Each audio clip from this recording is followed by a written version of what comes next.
আহা, এ যেন চোখের শান্তি। নেইমারের গোল, নেইমারের অ্যাসিস্ট, নেইমারের হাতেই ম্যাচ সেরার পুরস্কার। এজন্য দুর্দান্ত অসাধারণ সেই চিরচেনা নেইমার জুনিয়র। নেইমারের ম্যাচ সেরা পারফরমেন্সে আর গোল অ্যাসিস্টে জয় পেয়েছে সান্তোসও।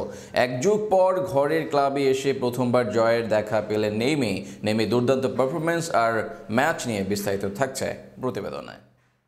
আগে ৩ ম্যাচের প্রথম ম্যাচই হয়েছিলেন ম্যাচ সেরা, তবে দল জয় পায়নি। তারপর দ্বিতীয় ম্যাচেও একই রেজাল্ট, তৃতীয় ম্যাচেও তো হেরেই বসেছিল নেইমারের দল। তবে এই ৩ ম্যাচে গোল অ্যাসিস্ট পাননি নেইমার নিজেও, যদিও সর্বশেষ ম্যাচে মনে হচ্ছিল নেইমার ফিরছেন, আর তা হলেও তাই। আজ সান্তোসের জার্সিতে দেখা মিলল সেই চিরচেনা নেইমার জুনিয়রের। করলেন ১ গোল ও ১ অ্যাসিস্ট, দুর্দান্ত পারফরমেন্স করে দলকে জিতিয়েছেন, নিজেও হয়েছেন ম্যাচ সেরা খেলোয়াড়। এমন নেইমারকে দেখতেই তো ভক্তদের দীর্ঘ প্রতীক্ষা থাকে, অপেক্ষা করে দীর্ঘ ইনজুরি সময় ধরে।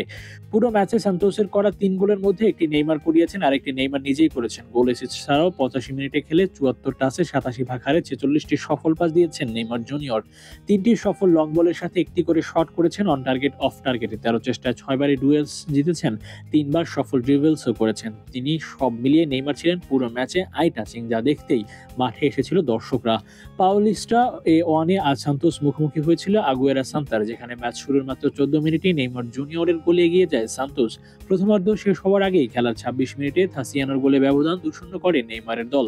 প্রথমার্ধ শেষ হবার ৩ মিনিট আগেই অবশ্য সেই ব্যবধান কমিয়ে আনে আগুয়া। সেক্ষেত্রে গ্যাব্রিয়েল সান্তোস সিলভার অ্যাসিস্টে গোল পায় নিয়েতিনহো।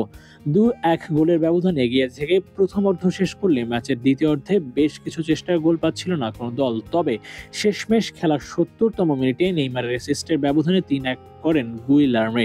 শেষ পর্যন্ত এই ৩-১ গোলের জয় নিয়ে মাঠ ছাড়েন নেইমিরা। তবে প্রসঙ্গত জানিয়ে রাখা ভালো, এই ম্যাচ নেইমারের প্রতিপক্ষ দলে খেলেছেন দীর্ঘদিন বাংলাদেশে খেলা রফসন রবিনহো।